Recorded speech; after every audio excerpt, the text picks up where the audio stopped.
Good afternoon, everyone. What a pleasure it is, sorry, for me to be here this afternoon. I'm not sure if I should go right ahead or if I should maybe wait a few minutes. Maybe we'll just give people a couple of minutes before I start.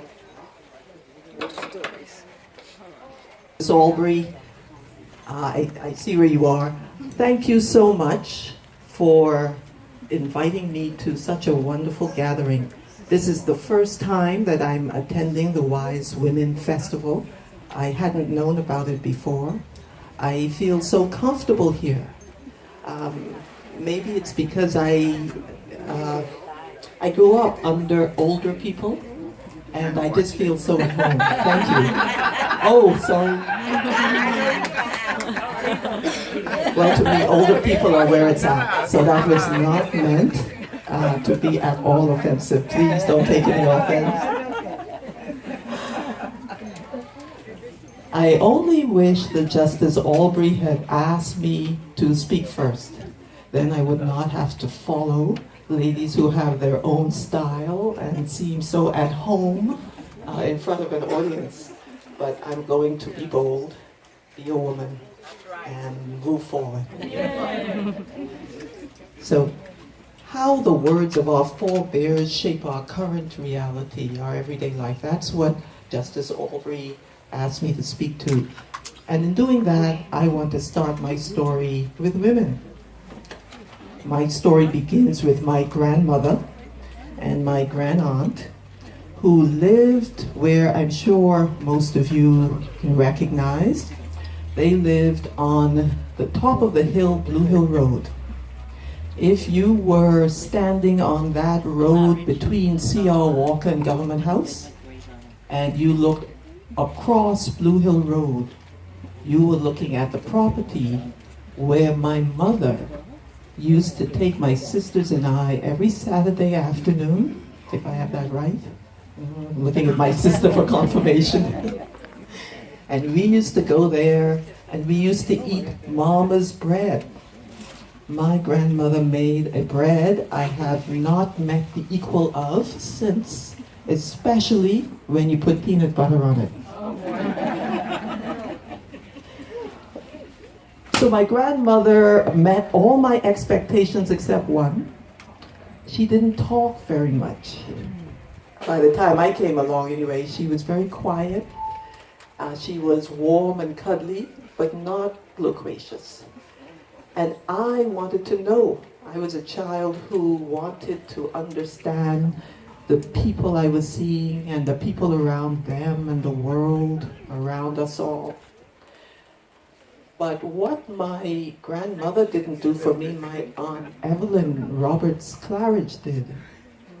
My Aunt Evie was small, slender, outspoken.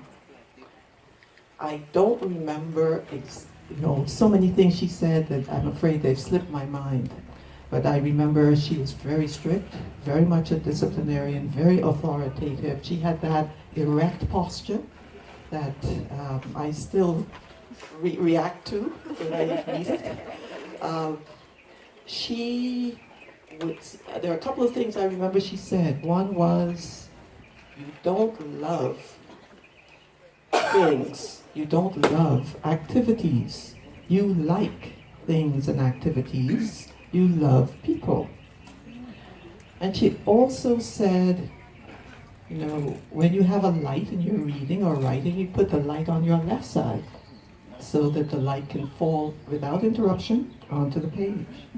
She was full of maxims, she was full of adages. This is what you do, this is what you don't do. And of course, like, children of my generation, maybe it's still true for the next set, she only had to look and we understood. But there were some things she actually said. And those maxims, I'm sure, shape who I am, to speak to Justice Albury's question. But I want to go beyond those maxims and point to something further. She used to talk about our family. I'm so sorry that I didn't record her I wanted to, but I didn't have the courage to even ask. But she would talk about our family. And what I was yearning for was what she was responding to.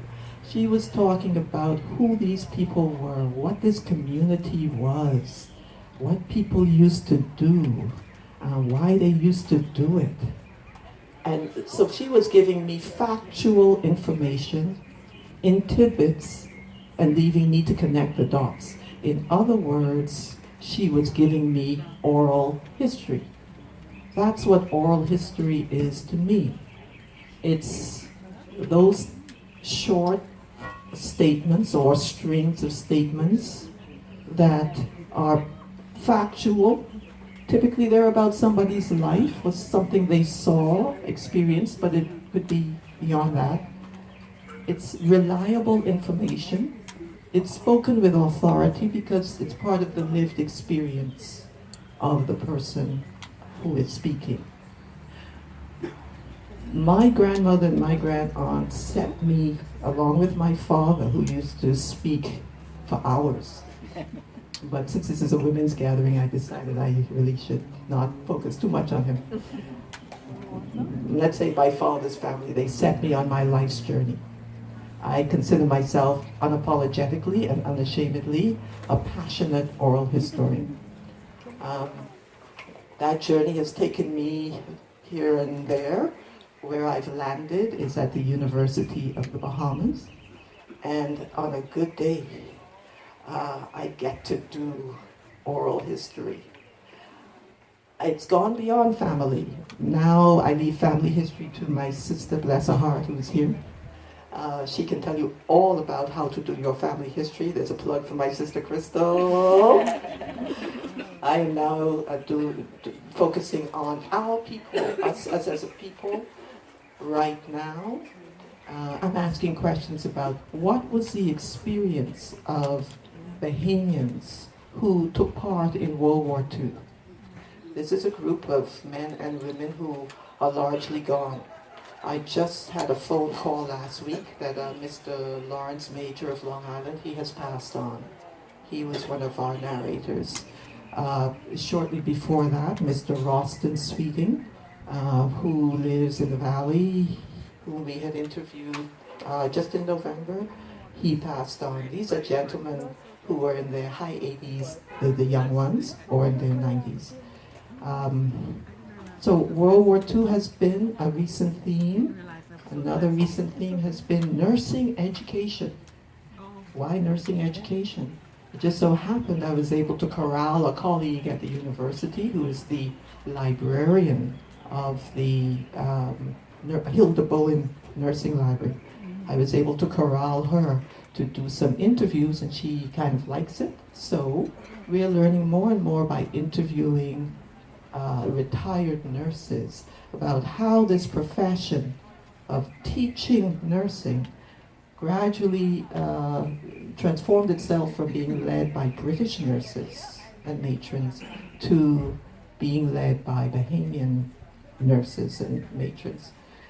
Then we have something a little off to the side right now. Again, it comes out of just personal acquaintance. And this is looking at the fly fishing industry.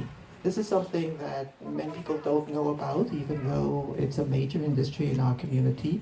I won't linger on it now, but just to say that it's happening. Where I'm really going is to this last area. This is what I'm really spending most of my time on. I'm so glad to see Lady Folks with us, because she and her husband, Saad, have certainly obliged me here. My focus is documenting the story of the journey to majority rule. I can be accused of some bias. My father, I feel I can say this, was one of those people who was instrumental in that walk to 67. But stepping back and trying to be objective about it, I don't think that we have an episode in our history from 1648 with the arrival of the Eleutherian adventurers to now, that can exceed in importance this transformation that took place in 1967. That doesn't mean that there's nothing to stand on the same level. We could talk about emancipation, we could talk about the coming of the Loyalists, we could talk about whatever, but I don't see anything to challenge its importance in terms of a transformation of control, of political power, which is to say control of the public treasury, from a white minority group who had held those levers of power for